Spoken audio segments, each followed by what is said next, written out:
お姉ちゃんが来た。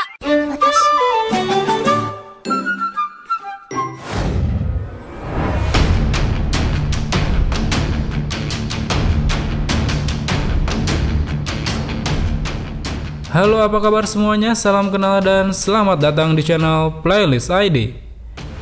Masih melanjutkan cerita bab terakhir manga Bleach, di mana saat itu di akhir chapter 511 kita diperlihatkan pada situasi di mana Yuhava telah berhasil mengalahkan Gen Ryusai Shingekuni Yamamoto.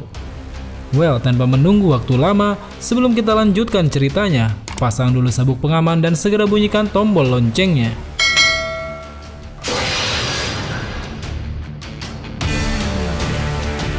Di awal chapter 512 ini memperlihatkan Akon yang tampaknya telah berhasil mengeluarkan seseorang dari sebuah kurungan.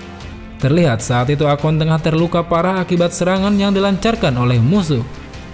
Tepat di belakangnya, rupanya orang yang telah menumbangkan Akon adalah seorang Stand Eater.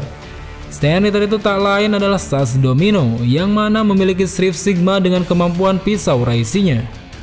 Namun belum sempat Sas Domino memperkenalkan diri lebih jauh, tiba-tiba saja dia langsung diserang oleh seseorang dan membuat sebuah ledakan dari atas langit. Terlihat ledakan yang sangat keras itu tampaknya membuat Yuhava terkejut. Di sisi lain, para kapten dan wakil kapten yang sedang bertempur pun secara serentak melihat ke langit seakan mencari di mana sumber ledakan itu. Kini di balik ledakan itu berasal dari atas langit tengah muncul seseorang yang sepertinya sudah kita kenal. Terlihat orang itu berhasil menerobos Garganta dan mencoba melompat bagaikan menembus langit. Di tengah turunnya dia ke Soul Society, sekilas dia pun melihat Rukia dan Renji tengah terkapar tidak berdaya. Dia pun segera menenangkan diri seolah menunjukkan kesedihannya dengan menghentikan reatsunya. Dari arah Kuchiki Byakuya, kini orang yang baru saja tiba itu tengah berada di hadapannya. Dengan kondisi yang setengah sadar, tiba-tiba saja Byakuya pun menyampaikan penyesalannya yang telah dengan mudah dikalahkan oleh musuh. Menurutnya, sebagai Kapten GOT 13, dia telah gagal melindungi Soul Society dan para pasukannya. Di tengah hujan yang turun, Byakuya pun menyampaikan permintaan maaf atas kegagalannya melindungi Soul Society. Sadar bahwa hidupnya sudah tak lama lagi, dengan penuh harapan, Byakuya pun akhirnya meminta orang yang tengah berada di hadapannya itu untuk melindungi Soul Society. Akhirnya, kini kita pun diperlihatkan dengan sosok yang telah mengejutkan banyak orang itu. Orang itu tak lain adalah Kurosaki Ichigo. Terlihat kini Kurosaki Ichigo telah memasuki medan pertempuran dengan membawa kemarahan yang luar biasa. Sementara itu, Yuhava yang sempat terkejut dengan kedatangan seseorang itu, kini mengetahui bahwa orang yang baru datang itu adalah Kurosaki Ichigo. Tanpa menghiraukan hal itu, bersama Yugram, Yuhava pun akhirnya memutuskan untuk pergi meninggalkan tempat itu. Namun secara tiba-tiba, dari arah atas datang sebuah pedang hitam yang menghadang mereka berdua. Terlihat Yuhava dan Yugram pun tiba-tiba terkejut dan menghentikan langkahnya. Tak lama setelah itu, pedang itu pun disusul oleh pemiliknya yang tak lain adalah Kurosaki Ichigo. Kini tampaknya Ichigo telah berhasil sampai di hadapan sang Raja Yuhava. Dengan memikul harapan teman-temannya, dia pun bertekad untuk melindungi Soul Society dari musuh yang ada di hadapannya.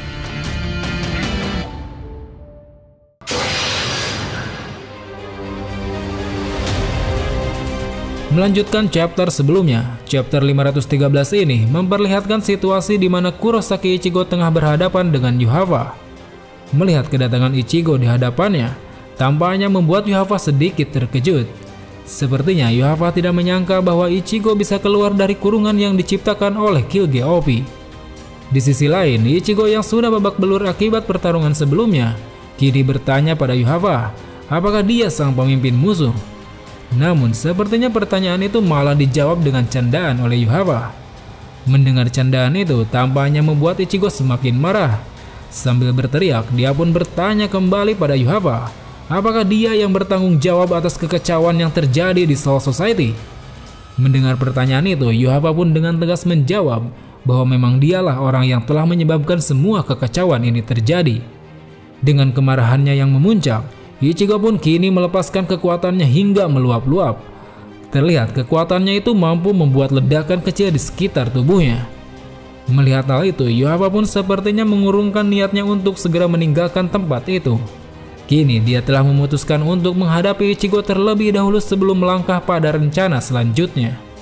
Di sisi lain, Ichigo tampaknya tengah memulai serangan pertamanya ke arah Yuhava. Terlihat dia telah meloncat menghampiri Yuhava berniat melancarkan serangan pertamanya.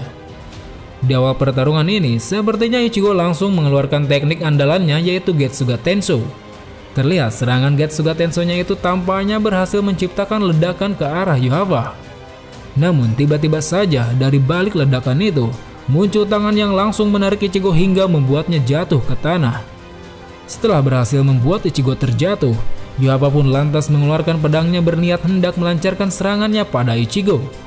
Secara mengejutkan, serangan pedang dari Yuhava itu tampaknya mampu menikam leher Ichigo hingga membuatnya tidak sadarkan diri. Setelah melihat Ichigo yang telah pingsan di hadapannya, kini Yuhava pun menyuruh Yugram untuk segera membawa Ichigo ke markas mereka. Rupanya Yuhava tengah berniat menjadikan Ichigo sebagai salah satu pasukannya. Namun tiba-tiba saja secara mengejutkan, rupanya Ichigo tidak benar-benar pingsan akibat serangan itu. Terlihat kini di leher Ichigo terdapat sesuatu yang sepertinya telah melindungi lehernya dari serangan pedang milik Yuhava. Melihat hal itu, Yuhava pun lantas terkejut. Menurut dugaannya, apa yang terdapat di leher Ichigo merupakan tanda bahwa Ichigo saat ini tengah menggunakan Blood Fan. Di tengah kebingungannya itu, secara mengejutkan, akhirnya Yuhava pun mendapat serangan balik dari Ichigo. Terlihat serangannya itu mampu membuat ledakan yang cukup besar ke arahnya.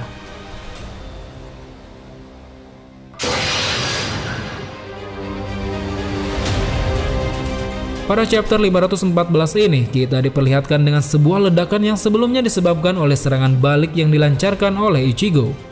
Terlihat dalam ledakan itu, sepertinya Yuhava tidak menerima luka yang berarti. Namun meskipun demikian, tampaknya Yuhava merasa kesal dengan sesuatu yang menurutnya telah terjadi pada Ichigo. Untuk memastikan apakah dugaannya itu benar, Yuhava pun langsung menyerang Ichigo secara tiba-tiba. Namun tampaknya serangannya itu mampu ditahan oleh Ichigo dengan sangat baik. Di akhir serangan itu, kita pun diperlihatkan pada sebuah tanda yang terdapat di lengan kiri Ichigo. Rupanya tanda itu sangat menyerupai tanda yang dimiliki para Quincy di tubuhnya saat menggunakan Blood Fan. Melihat hal itu, Yuhava pun lantas membenarkan dugaannya selama ini, bahwa tanda itu merupakan tanda dari pengguna Blood Fan yang biasa dipakai oleh para Quincy. Di tengah pertarungan itu, Yuhava menjelaskan bahwa dia telah melakukan kesalahan dengan mengurung Ichigo di dalam kurungan Kyuuge Opi. Menurutnya, hal itulah yang kini telah menyebabkan bangkitnya ingatan Reiatsu milik Ichigo. Dijelaskan pula bahwa ketika Ichigo melepaskan Reiatsu tingkat tinggi di dalam kurungan itu, Reiatsu yang kembali pada tubuhnya kini juga menarik Reiatsu di sekitarnya. Secara tidak langsung, Reiatsu milik Kyuuge Opi dalam kurungan itu juga ikut masuk ke dalam jiwa Ichigo yang paling dalam. Hal itulah yang akhirnya membangkitkan ingatan Reiatsu milik Ichigo. Mendengar hal itu lantas membuat Ichigo merasa kebingungan. Dia pun bertanya-tanya tentang apa yang sebenarnya dimaksud oleh Yuhava. Di sisi lain, Yuhava pun menambahkan bahwa kini Ichigo masih belum mengetahui apa yang sebenarnya terjadi di masa lalu, baik tentang dirinya sendiri maupun tentang ibunya. Dengan posisi yang hendak melakukan serangan, Yuhava pun kini menyampaikan maksudnya yang ingin membawa kembali Ichigo ke Vandenrai. Yuhava bermaksud untuk mendidik ulang Ichigo dari awal untuk dijadikannya sebagai pasukan Quincy miliknya. Mendengar hal itu lantas membuat Ichigo semakin kebingungan. Sambil berteriak, dia pun kembali menanyakan apa maksud dari perkataan Yuhava tersebut. Seolah ingin mengakhiri pertarungannya dengan cepat, kini Yuhava pun tengah bergegas ke arah Ichigo dengan maksud untuk menyerangnya. Terlihat dengan serangannya itu mampu membuat Kurosaki Ichigo terpojok. Kemudian saat Yuhava akan melancarkan serangan penghabisannya, tiba-tiba saja Yuhava tertahan oleh suatu bayangan yang entah dari mana datangnya. Bayangan itu kini terlihat menyelimuti Yuhava yang tengah berdiri membatalkan serangan. Melihat hal itu, seolah telah mengetahui apa yang terjadi, Yugram pun mengingatkan Yuhava bahwa waktunya telah habis. Dia menyarankan untuk tidak berlama-lama di luar area Shottenberry. Di sini dikatakan bahwa Shottenberry merupakan daerah bayangan tempat di mana Yuhava tinggal. Mendengar hal itu, Yuhava pun seakan tidak percaya, karena menurutnya dia masih memiliki waktu yang masih lama. Tiba-tiba saja dia pun teringat dengan sosok Aizen yang rupanya telah membingungkan persepsinya saat itu. Sehingga waktu yang dari tadi menurutnya berjalan singkat, sebenarnya telah berjalan sangat lama. Sadar bahwa kini waktunya sudah tidak banyak lagi, Yuhava dan Hyugram pun akhirnya memutuskan pergi meninggalkan Soul Society. Namun tepat di depan mereka, Ichigo yang masih bisa berdiri lantas berteriak mencoba menahan mereka. Seolah tak ingin membiarkan musuhnya pergi, Ichigo pun langsung meloncat ke arah mereka berdua untuk melancarkan serangan. Namun tiba-tiba saja dalam sekejap mata, serangan Ichigo itu tampaknya berhasil dihalau oleh Hyugram. Dan secara mengejutkan, dengan tatapan yang penuh dengan ketidakpercayaan, halauan itu nyatanya mampu membuat Zanpakuto milik Ichigo patah terbagi menjadi dua. Di akhir chapter, saat Yuhava hendak pergi ke markasnya, dia pun mengucapkan salam perpisahan pada Ichigo.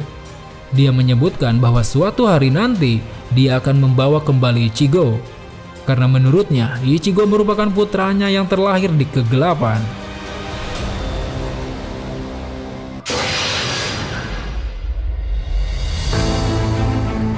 Hujan yang turun kini menyelimuti kata-kata yang penuh misteri. Dengan meninggalkan anak yang terlahir di kegelapan, sang raja beserta para pasukan Quincy pun akhirnya pergi meninggalkan Soul Society. Terlihat para Shinigami yang masih hidup kini mulai mengevakuasi tempat terjadinya pertempuran. Di tempat lain, tampaknya Unohana dan wakilnya Isane juga tengah menyesalkan dengan apa yang telah terjadi di Seireitei. Saat itu, Isane sangat menyesalkan apa yang tidak mampu diperbuatnya selama perang berlangsung. Sementara itu, di panel berikutnya, kita pun diperlihatkan dengan kondisi Ichigo yang tengah berada di rumah sakit. Terlihat Ichigo tengah menerima kabar bahwa Urahara, Sado, dan Orihime yang tengah berada di Hoikomundo kini sedang berada dalam keadaan baik-baik saja. Mendengar hal itu, tampaknya cukup membuat Ichigo merasa lega. Kemudian setelah itu, Ichigo pun dihampiri oleh Hirako yang saat itu bertugas sebagai dokter bedah. Ichigo pun lalu diajak oleh Hirako ke ruang ICU. Di ruangan ICU ini, Hirako mengatakan bahwa saat ini dia telah berhasil mengoperasi Rukia dan Renji. Menurutnya, kini Rukia dan Renji telah keluar dari kondisi kritisnya dan telah mulai stabil. Di tengah-tengah percakapan itu, tiba-tiba saja Rukia memanggil Ichigo yang terlihat cukup khawatir dengan kondisinya. Rupanya dia ingin berterima kasih pada Ichigo karena telah datang ke Soul Society untuk menyelamatkan mereka. Hirako pun menambahkan bahwa berkat kehadiran Ichigo, akhirnya pemimpin musuh pun bisa terusir dan mampu mencegah keadaan yang lebih parah. Mendengar hal itu, sepertinya tak lantas membuat Ichigo senang. Tampaknya dia masih bersedih atas apa yang telah terjadi sejauh ini. Kemudian setelah itu, tiba-tiba saja Ichigo pun dipanggil oleh Mayuri untuk menemuinya di lab penelitiannya. Disebutkan juga bahwa pertemuannya itu adalah untuk membahas Zanpakuto-nya yang telah rusak. Setelah kepergian Ichigo ke lab penelitian, tampaknya Rukia merasakan ada sesuatu yang membebani Ichigo saat itu. Menurutnya, selain karena kerusakan Zanpakuto-nya, Ichigo sepertinya memiliki hal lain yang disembunyikan hingga membebani pundaknya saat itu. Kemudian setelah itu, di markas barak divisi 1, terlihat para kapten tengah berkumpul untuk membicarakan sesuatu. Baik Soifon, Rojuro, Hirako, Komamura, Kenshin, Ukitake maupun Hitsugaya kini tengah terlihat sangat bersedih atas kematian komandan mereka. Di tengah kesedihan itu, tiba-tiba saja Soifon memarahi Ritaita yang tiba-tiba masuk memberikan laporan. Menurutnya, kedatangan Ritaita itu sangat mengganggu dirinya yang tengah bersedih. Melihat hal itu, Kenshin dan Komamura yang mencoba menenangkan Soifon pun kini malah ikut terlibat dalam perang emosi itu. Ketiganya saling membentak satu sama lain seakan frustasi dengan kepergian sang komandan Yamamoto. Di tengah perdebatan itu, tiba-tiba saja Kyoraku mulai berbicara berusaha mencairkan suasana. Dengan santainya dia mengatakan bahwa komandan tidak akan senang jika melihat para bawahannya saling berdebat seperti itu. Lebih lanjut lagi, Kyoraku juga menjelaskan bahwa pada hakikatnya Gote 13 ini tidak diciptakan untuk menangisi kematian dan merasa bersalah atas kegagalan yang telah dilakukan. Menurutnya, Gote 13 diciptakan tiada lain adalah untuk melindungi Soul Society dan terus melihat ke depan. Mendengar perkataan Kyoraku tersebut, sontak membuat para kapten lain pun terdiam. Kini, sepertinya kata-kata itu telah membuat semangat para kapten yang tadinya patah, perlahan mulai bangkit kembali.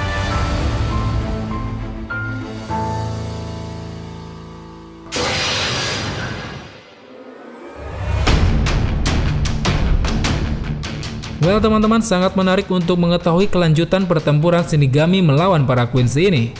Kira-kira apa yang akan dilakukan oleh GOT13 untuk melindungi Soul Society? Pantengin terus channel ini karena ceritanya masih sangat panjang. So, sampai jumpa di video selanjutnya. Salam Bleach Lover.